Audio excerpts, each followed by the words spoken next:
Good morning mga kabiyahero. Talitas Vlog here. Dito naman tayo ulit. Babiyahin naman tayo.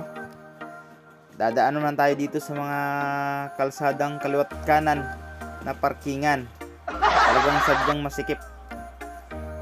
Itong masikip na nga yung kalsada, tapos paparkingan pa ng kabilaan. Diba? Oh no! Ano pag nasagi, idiyari yung driver. So dito pala tayo. Nadaanan natin yung kotse ni Sir Nebriha. Ayan, Bong Nebriha. Dito po siya ngayon sa mga office ng MMDA din dyan. Ayun, may nagtitraining ng mga bagong MMDA. Kaya nandyan siya.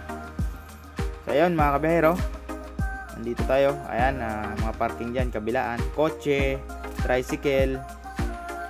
Talagang todo ingat tayo dito. Kasi ayan niya, puro kotse kabilaan. Mamaya masagi natin. Mamitas na naman tayo ng side mirror eh.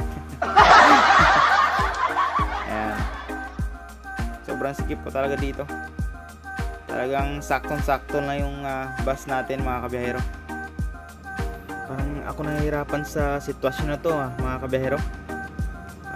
Medyo masikip-sikip din talaga yung daan na to. May mga wire pa nakalawit. Last time dito may mga banderitas. Nang harvest ako ng banderitas dito. Kaya nagalit yung katiwala ng kapitan nila. Kasi naputol ko yung banderitas nila mga kabiyahero. Tinanong iwasan kasi minsan sobrang baba yung banderitas na nilagay nila.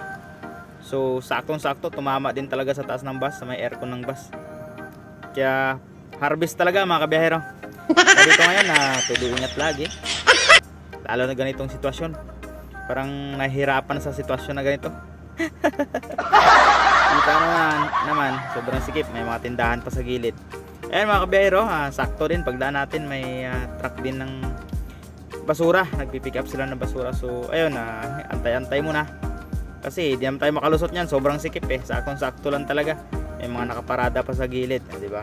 Pinara tayo ni Manong kasi nga di pa raw tapos magkarga ng mga basura mga kabiyahero.